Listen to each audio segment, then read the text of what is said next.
భారతీయ నిపుణులు లేకుండా అమెరికా ఒక్క అడుగు కూడా వేయదు. ఇది జగమెరిగిన సత్యం. మనోళ్ళు మంచి అవకాశాల కోసం అక్కడికి వెళ్లడం, చదువుకోవడం, అక్కడే ఉద్యోగాలు సాధించడం వరకు ఇదొక రెగ్యులర్ సైకిల్ గా మారింది. చెప్పాలంటే అమెరికా ప్రతి రంగంలో మనోళ్ళు బలంగా నాటుకుపోయారు, శాసించే స్థితిలో ఉన్నారు. గూగుల్, మైక్రోసాఫ్ట్ సహా టాప్ యుఎస్ కంపెనీల సీఈఓలు కూడా మనోళ్లే. అమెరికా వద్దంటే మనోళ్లను కళ్ళకద్దుకొని రారమ్మనే దేశాలు చాలానే ఉన్నాయి.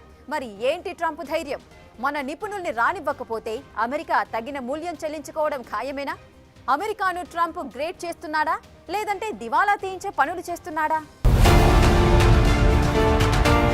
సిలికాన్ వ్యాలీలో Microsoft సీఈఓగా Satya Nadella, Google సీఈఓగా Sundar Pichai, Adobe సీఈఓగా Shantanu Narayan, ఇలా ఇండియన్ సీఈఓలు ప్రముఖ సంస్థలను నడిపిస్తున్నారు. ఫార్చ్యూన్ టాప్ 500 కంపెనీల్లో 10% కంటే ఎక్కువ మంది సీఈఓలు భారత సంతతికి చెందినవారి. వీరంతా కలిసి $6.5 ట్రిలియన్ మార్కెట్ క్యాపిటలైజేషన్ ను నిర్వహిస్తున్నారంటే మాటలు కాదు. ఇదంతా ఎలా సాధ్యపడుతోందంటే భారతీయ సీఈఓలు తమ capability, stability, risk taking, risk assessment, decision making కెపాసిటీలతో అమెరికన్ కంపెనీలను ప్రపంచ స్థాయిలో నడిపిస్తున్నారు. వీరి హెల్ప్ లేకుండా అమెరికా గ్లోబల్ టెక్, ఫినాన్స్ రంగంలో తన ఆధిపత్యాన్ని కోల్పోయే ప్రమాదముంది. ఇదే ట్రంప్ కు అర్థం కావట్లేదా?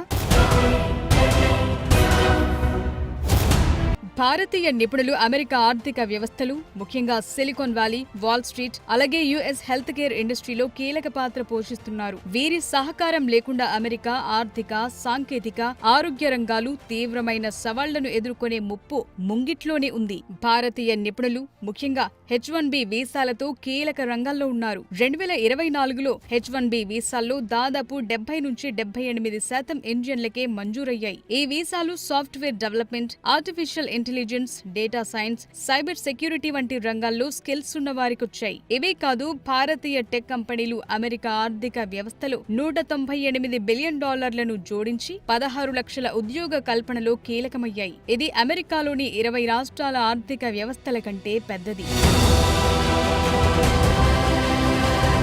ఇండియన్ ఎక్స్పర్ట్స్ వాల్ స్ట్రీట్ లో క్వాంటిటేటివ్ అనలిస్టులుగా, డేటా సైంటిస్టులుగా, ఫినాన్షియల్ ఇంజనీర్లుగా కీలక పాత్రలు పోషిస్తున్నారు.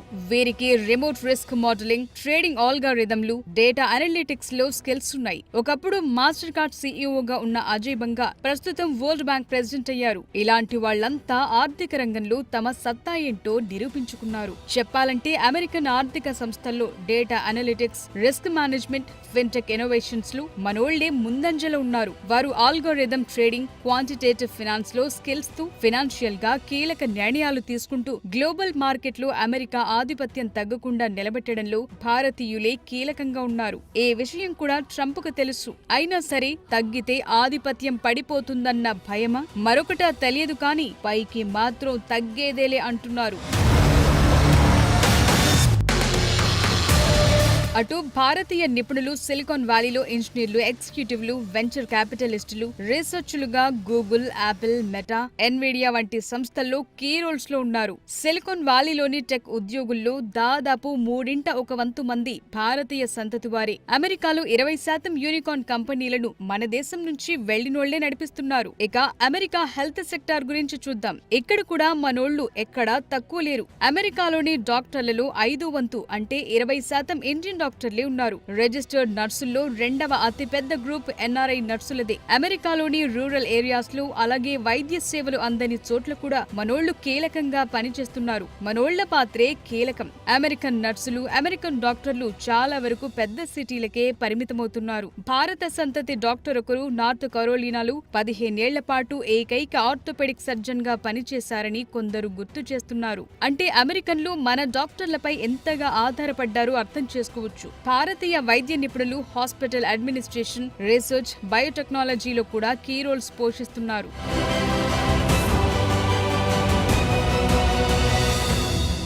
ఇటీవలే వరల్డ్ సెంట్రల్ బ్యాంకింగ్ గ్రూప్ ఆధ్వర్యంలో ఓ కీలక మీటింగ్ జరిగింది. దీనికి అభివృద్ధి చెందిన దేశాల నుంచి బ్యాంకింగ్, ఆర్థిక నిపుణులొచ్చారు. అక్కడ అంతా ముక్తకంఠంతో చెప్పిన మాటేంటో తెలుసా? వలస కార్మికులు, విదేశీ నిపుణులు లేకుండా అమెరికా ఆర్థిక వ్యవస్థ ముందుకు సాగదు. రాబోయే రోజుల్లో తీవ్రమైన సవాళ్లను ఎదుర్కొంటుందని హెచ్చరించారు. అంటే మనోళ్ల పవర్ అమెరికాలో ఎలా ఉందో అర్థం చేసుకోవచ్చు.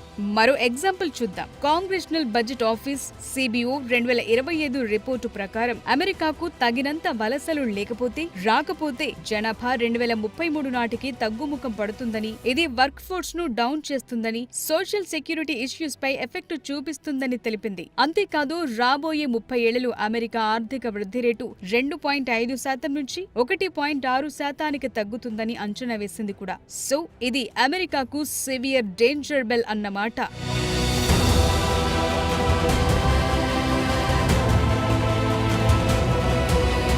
సిలికాన్ వ్యాలీలో సాఫ్ట్వేర్ డెవలప్మెంట్, ఏఐ, ఆరోగ్య రంగంలో నైపుణ్యం ఉండేవారి సంఖ్య తగ్గితే ఆటోమేటిక్ గా మళ్లీ మైగ్రెంట్స్ పైనే ఆధారపడాల్సిన పరిస్థితి అమెరికాది. అమెరికన్లతో ఈ కొరత అధిగమించడం highly impossible. Indian experts tech, finance and health సెక్టార్లలో ఇన్నోవేషన్స్ అలాగే ప్రొడక్టివిటీని పెంచుతున్నారు. వీరు లేకపోతే ఇవే అమెరికన్ కంపెనీలు తమ కార్యకలాపాలను కెనడా, యూరోప్ వంటి ఇతర దేశాలకు మార్చుకునే ఛాన్స్ ఉంది. సో సొంత దేశపు కంపెనీలే తరలిపోతే అది ఫైనల్ గా అమెరికా ఆర్థిక వ్యవస్థకే హాని చేయటం ఖాయం. ఇండియా కూడా స్వయంగా టెక్ హబ్ గా ఎదుగుతోంది. దీంతో అమెరికా లాంటి దేశాల నుంచి తిరిగి వచ్చే మన దేశపు నిపుణులతో భారత్ ఆర్థిక వ్యవస్థ మరింత బలోపేతమవుతుంది. మరో విషయం, అమెరికా మనోళ్లను కాదనుకుంటే ప్రపంచం వట్టిపోలేదు. గ్లోబల్ కాంపిటీషన్ బాగానే ఉంది. కెనడా, యూరప్, ఆస్ట్రేలియా వంటి దేశాలు ఈజీ వలస విధానాలతో నైపుణ్యం కలిగిన వర్క్ ఫోర్స్ ను ఆకర్షిస్తున్నాయి. అమెరికా వలస విధానాలను కఠినం చేస్తే వీళ్లంతా ఇతర దేశాలకు మళ్లుతారు. ఇది అమెరికాకే నష్టం తప్ప మరొకటి కాదు. ఇప్పటికే H-1B వీసా విధానాలను టైట్ చేశాడు ట్రంప్. ఇప్పటికిప్పుడు మనోళ్లపై ఇది ఎఫెక్ట్ చూపినా రాబోయే రోజుల్లో అమెరికాకే నష్టం. సో ఈ లెక్కలన్నీ చూస్తే ట్రంప్ కు జ్ఞానోదయం వెంటనే కావాలి. కానీ అలా జరగట్లేదు. ఇదంతా తాత్కాలిక రాజకీయ ప్రయోజనాల కోసమే ట్రంప్ చూసుకుంటున్నారు. దీర్ఘకాలంలో అమెరికాకు ఏవైనా పర్వాలేదు అన్న ఆలోచనతోనే ఉన్నారా? మరి అమెరికాను ఎవరు కాపాడాలి?